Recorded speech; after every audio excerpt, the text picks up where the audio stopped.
రాయలసీమను రతనాల సీమగా మార్చడం సీఎం లక్ష్యమని ప్రభుత్వ విప్ కంచర్ల శ్రీకాంత్ స్పష్టం చేశారు.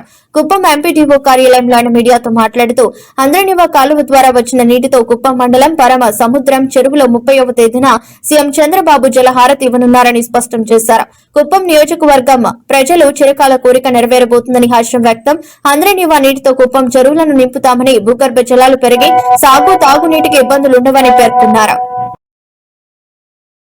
భగీరథ ప్రయత్నం కన్నా గొప్ప ప్రయత్నం అని చెప్పేసి మేము భావిస్తా ఉన్నాం. 100% ఈరోజు రాయలసీమని రతనాల సీమగా మనం పచ్చని పంట పొలాలన్నీ ఉండే విధంగా ఈరోజు ఈ హండ్రీ నివా ద్వారా మనకి రాయలసీమ ప్రాంతంలో చంద్రబాబు నాయుడు గారు నీళ్లు అందించడం, కుప్పంలో అన్ని చెరువులకి నీళ్ళు ఇచ్చి తద్వారా పంటలకి అలాగే భూగర్భ జలాలు పెరిగే విధంగా మనందరికీ తెలుసు.